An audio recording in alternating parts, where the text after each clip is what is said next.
Dear Ukrainians, already in Kyiv after 2 very busy days at the Munich Security Conference. There were many meetings. Most importantly, there will be new support packages for Ukraine. The main thing is missiles for air defense, for protection against ballistics. This is the number one question all this winter, you know that. That's why we talked about it in Munich with virtually every leader who can really help us. Also with Marco Rubio, the US Secretary of State. We hope that the agreements will work as they should. Air defense is a daily need. I thank Germany again. There is our new production of attack drones. We will expand the following things in the future: joint developments, joint productions, pan-European programs and financial instruments. There is no leader in Europe today who would not speak of the need for much greater independence of Europe, much greater independence for Europe and independent strength of the whole of Europe.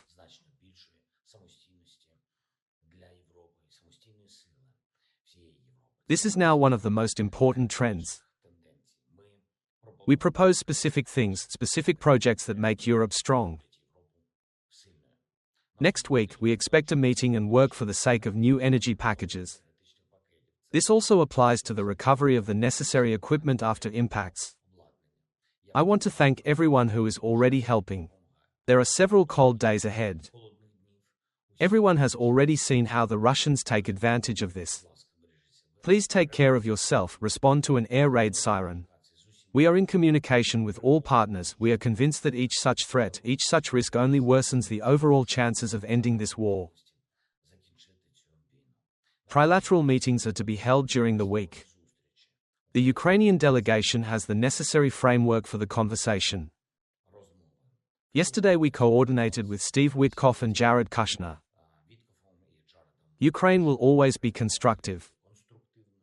The American side knows this, but the Ukrainians must see real progress with security so that there is sufficient trust, confidence in the process of diplomacy, in possible results. In general, it is the issue of security that is the key to ending the war.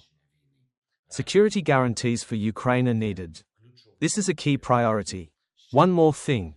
We are preparing a new sanctions package against Russian persons who work for the war and put sports at the service of the war.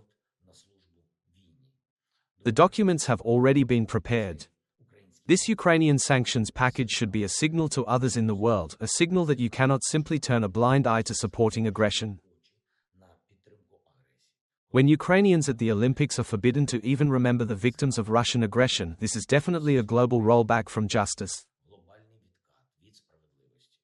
We will restore justice. A decree on sanctions is coming soon. Glory to Ukraine.